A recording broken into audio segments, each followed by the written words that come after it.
India Legal presents Courts Roundup.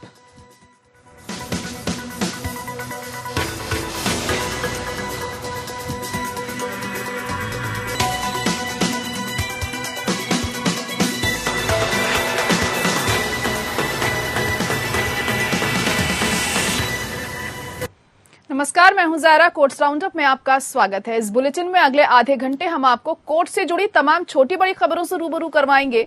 Court की कार्रवाई और सुप्रीम कोर्ट से लेकर हाई कोर्ट और लोअर कोर्ट तक के फैसलों को आपके सामने रखेंगे। आगे बढ़ने से पहले एक नजर हेडलाइंस पर। छत्तीसगढ़ एनएएन घोटाला केस में ईडी ने कहा जज आरोपियों की मदद कर रहे थे। सॉलिसिटर जनरल तुषार मेहता ने कहा आरोपियों को छत्तीसगढ़ सरकार से मदद मिली। सुप्रीम कोर्ट ने सबूत सीलबंद लिफाफे में मांगे। मौत की सजा देने से पहले बरती जाने वाली सावधानी पर विचार करने से संबंधित मामलों को सुप्रीम कोर्ट ने 5 जजों की संवैधानिक बेंच को सौंपा। कहा राहत देने वाली परिस्थितियों को दोष सिद्धि के बाद फिर से किया जा सकता दर्ज। हिजाब मामले में सुप्रीम कोर्ट में सुनवाई के दौरान वकील दुष्यंत दवे ने कहा कि अल्पसंख्यक समुदाय को हाशिए पर रखने का चल रहा है पैटर्न। क्या गांधी को भूल केवल सरदार पटेल को रखें याद। कपिल सिब्बल बोले नैतिकता की चिंता हो तो मिनी स्कर्ट बैन हो। एफआईआर में आरोपी पीड़ित के धर्म का जिक्र न हो। पंजाब हरियाणा हाईकोर्ट ने उठाए गए कदमों की मांगी जानकारी। पंजाब डीजीपी को हलफनामा दायर करने का निर्देश।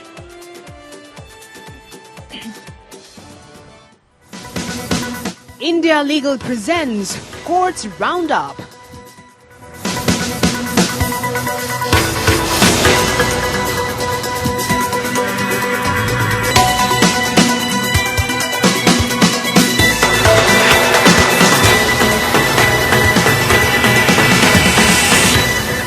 चलिए शुरुआत कर लेते हैं कोर्ट्स राउंडअप की। छत्तीसगढ़ नागरिक आपूर्ति निगम घोटाले में सुप्रीम कोर्ट में सुनवाई हुई और इस दौरान ईडी ने सुप्रीम कोर्ट को बताया कि हाई कोर्ट के जज उन लोगों के संपर्क में हैं जो आरोपियों की मदद कर रहे हैं। सॉलिसिटर जनरल तुषार मेहता ने कहा कि अगर ये जानकारी सार्वजनिक डोमेन में आती है तो ये सिस्टम में लोगों के विश्वास को खत्म कर सकता है। व्हाट्सएप चैट से भी इस बात का खुलासा हुआ था। अदालत ने कहा कि दोनों सीलबंद लिफाफे मामले की अध्यक्षता करने वाले न्यायाधीशों के आवास पर भेजे जाएं।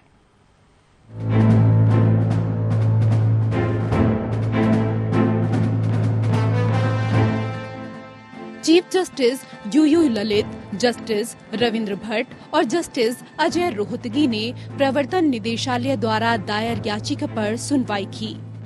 याचिका में नागरिक आपूर्ति निगम या एनएएन घोटाला मामले में जांच ट्रांसफर करने की मांग की गई है, जो छत्तीसगढ़ में सार्वजनिक वितरण प्रणाली या पीडीएस में भ्रष्टाचार से संबंधित है।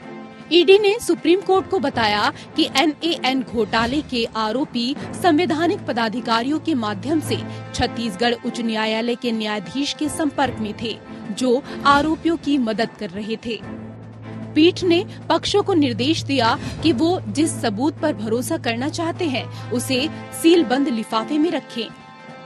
ये मामला अब 26 सितंबर 2022 को दोपहर 3 बजे के लिए सूचीबद्ध है। अदालत ने आगे पक्षकारों को याचिकाओं को सुनवाई योग्य बनाए रखने पर अपनी लिखित प्रस्तुतियां प्रस्तुत करने का निर्देश दिया। शुरुआत में सॉलिसिटर जनरल तुषार मेहता ने कहा कि मामला इतना बड़ा है कि सुप्रीम कोर्ट संविधान के अनुच्छेद 142 के तहत अपने अधिकार क्षेत्र का प्रयोग कर सकता है।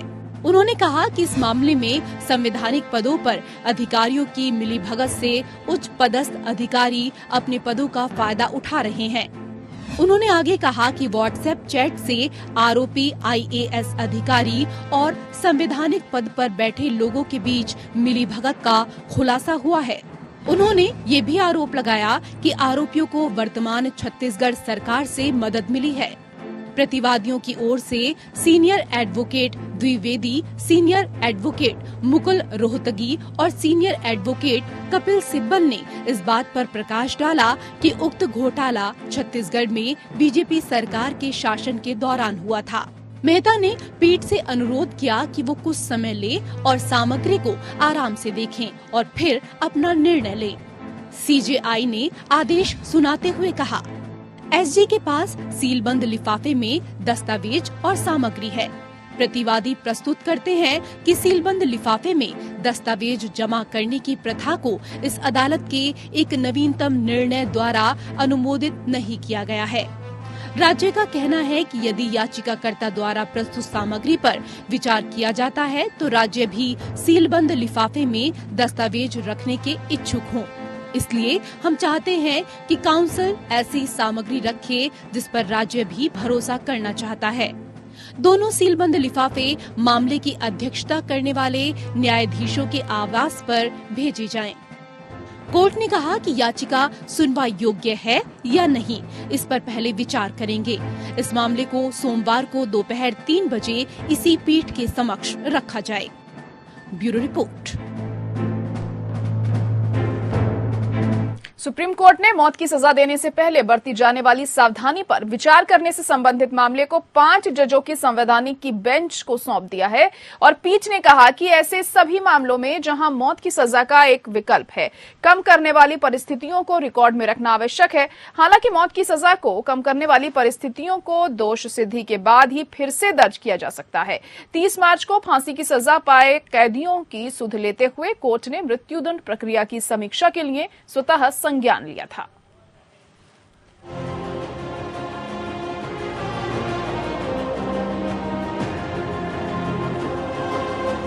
मौत की सजा में राहत मसले पर सुप्रीम कोर्ट में सुनवाई हुई। किन किन परिस्थितियों में दोषी को मिली मौत की सजा को कम किया जा सकता है, ये तय करने की जिम्मेदारी सुप्रीम कोर्ट के 5 सदस्यीय संविधान पीठ को दी गई। सुप्रीम कोर्ट ने मौत की सजा वाले मामले में सुनवाई के दौरान कोर्ट द्वारा सजा कम करने पर किन परिस्थितियों में और कैसे विचार किया जाए, इस संबंध में गाइडलाइन बनाने के लिए सुप्रीम कोर्ट द्वारा स्वतः संज्ञान लिया गया था। चीफ जस्टिस उदय उमेश ललित की अध्यक्षता वाली पीठ ने कहा कि उसकी राय है कि इस मामले में स्पष्टता और समान दृष्टिकोण रखने के लिए एक बड़ी पीठ द्वारा सुनवाई की आवश्यकता है। बड़ी पीठ यह तय करेगी कि अधिकतम सजा के रूप में मौत की सजा का सामना करने वाले आरोपी द्वारा सजा कम करने के लिए दायर याचिका पर किन परिस्थितियों में सुनवाई की जाए। 17 अगस्त को चीफ जस्टिस की अध्यक्षता वाली बेंच ने कहा था कि किसी को मौत की सजा दे दी जाए तो उसे बदला नहीं जा सकता। इसके चलते अभियुक्त को ये साबित करने का मौका दिया जाना चाहिए कि उसे मौत की सजा नहीं दी जाए। सुप्रीम कोर्ट ने इस मुद्दे पर संज्ञान लिया था। कोर्ट ने कहा था कि जिन अपराधों में मौत की सजा दी जाती है उनमें सजा कम करने की परिस्थितियों पर विचार किया जाना चाहिए। चीफ जस्टिस की अध्यक्षता वाली पीठ ने 17 अगस्त को सुनवाई के दौरान कहा था कि कोर्ट को मौत की सजा जरूरी नहीं होने पर उम्र कैद की सजा देने की आजादी होनी चाहिए। अगर मामले में मौत की सजा के संबंध में कुछ अतिरिक्त बातचीत की जरूरत है तो इसको लेकर कोशिश की जानी चाहिए। इन पहलुओं पर विचार करने के लिए कोर्ट ने नेशनल लॉ यूनिवर्सिटी दिल्ली के प्रोजेक्ट 39A द्वारा दायर एक आवेदन को एक अलग रिट याचिका में बदल दिया था। उसने इस मामले में अटॉर्नी जनरल के वेणुगोपाल और राष्ट्रीय कानूनी सेवा प्राधिकरण नालसा के सदस्य सचिव को भी नोटिस जारी किया था। Bureau report. हिजाब विवाद में कर्नाटक हाई कोर्ट के फैसले के खिलाफ सुप्रीम कोर्ट में दायर याचिकाओं पर सुनवाई के दौरान तीखी बहस हुई। हाई कोर्ट के फैसले का विरोध कर रहे विभिन्न पक्षों के वकील तरह तरह की दलीलें दे रहे थे। मामले में एक याचिकाकर्ता के वकील कपिल सिब्बल ने मुस्लिम छात्राओं के हिजाब पहनने का बचाव करते हुए कहा कि अगर उन्हें रोकना है तो मिनी स्कर्ट पहनने से भी रोका जा सकता है, न कि हिजाब से। वहीं दुष्यंत दवे ने कहा अल्पसंख्यक समुदाय को हाशिए पर रखने का पैटर्न सा चल रहा है। हिजाब रीति रिवाज है, इस पर कोर्ट का फैसला ऐसा हो जिससे माहौल अच्छा बना रहे।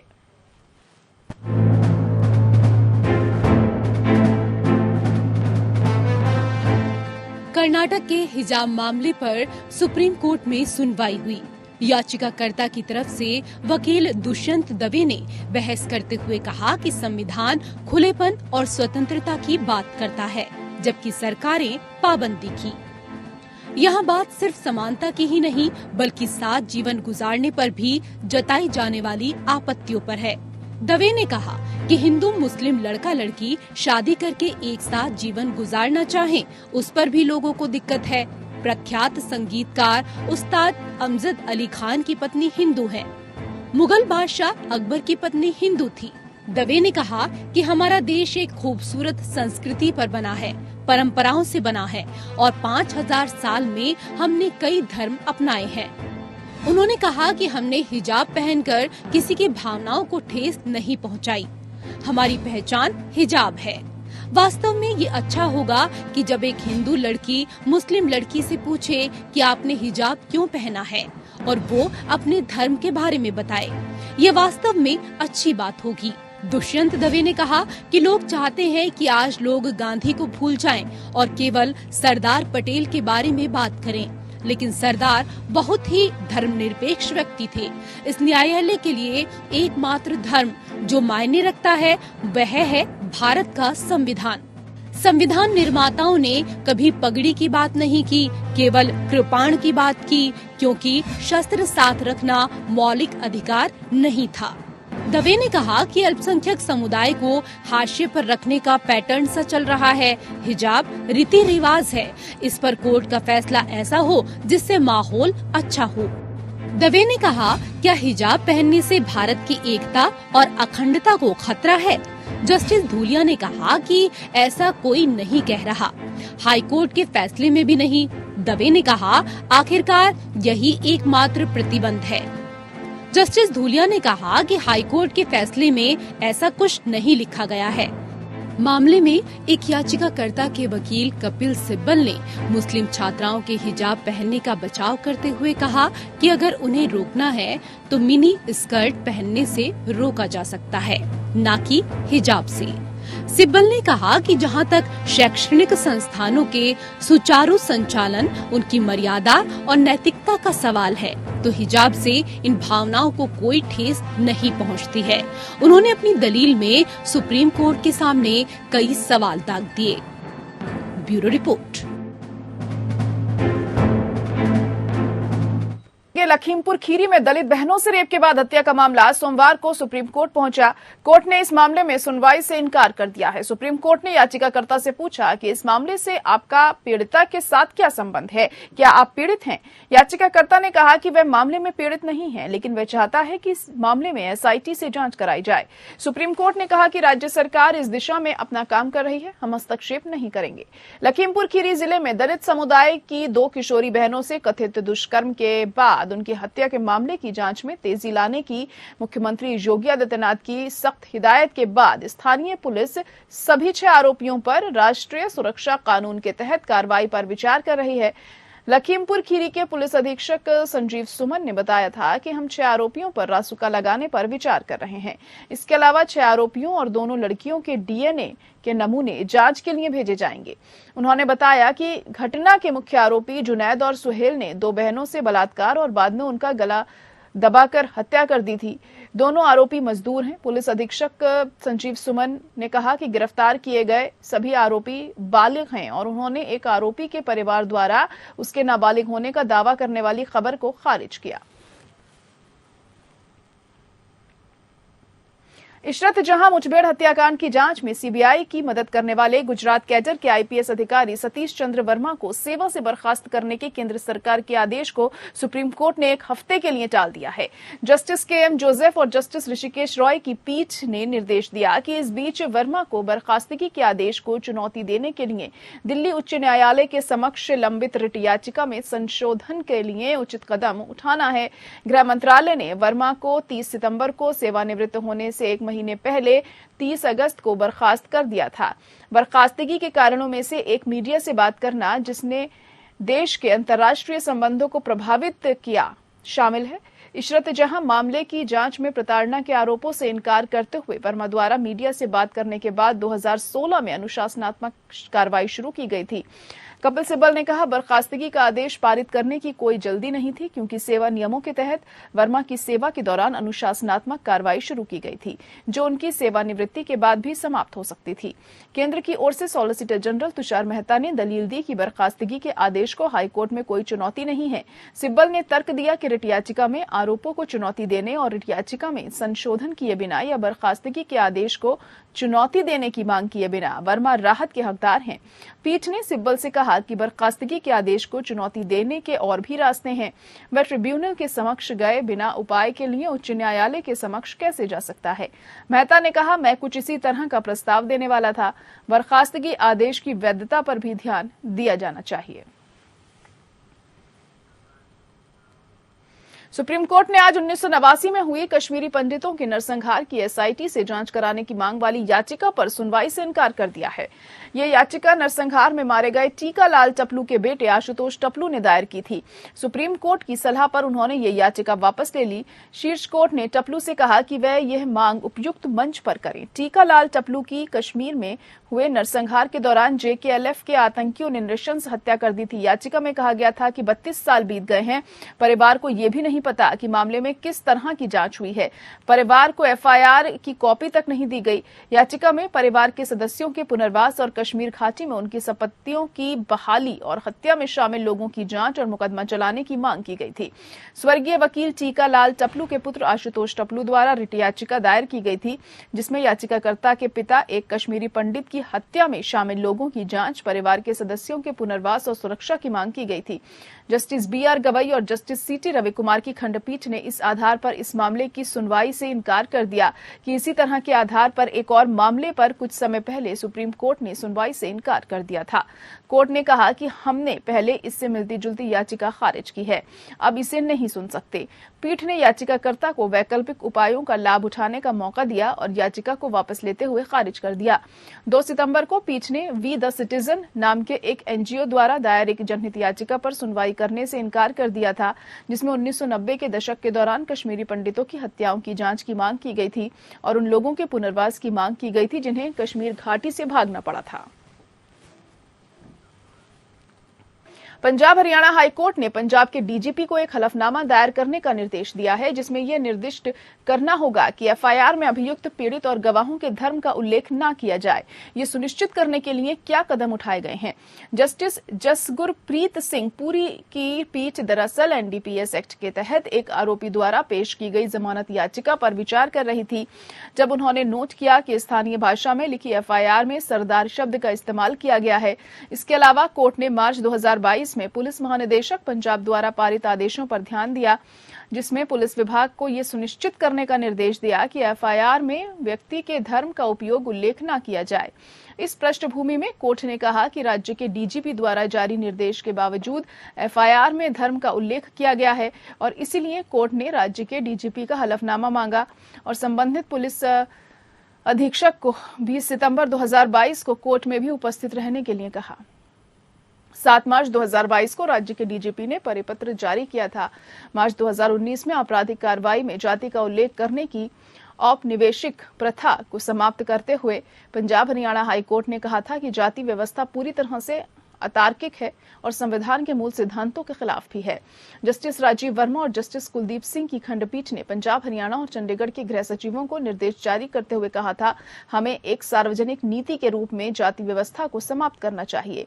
कोर्ट ने सभी जांच अधिकारियों को दंड प्रक्रिया संहिता 1973 और पंजाब पुलिस नियमों के तहत निर्धारित रिकवरी मेमो, एफआईआर, जब्ती मेमो, जांच पत्र और अन्य प्रपत्रों में अभियुक्तों, पीड़ितों या गवाहों की जाति का उल्लेख नहीं करने का निर्देश देने को कहा था।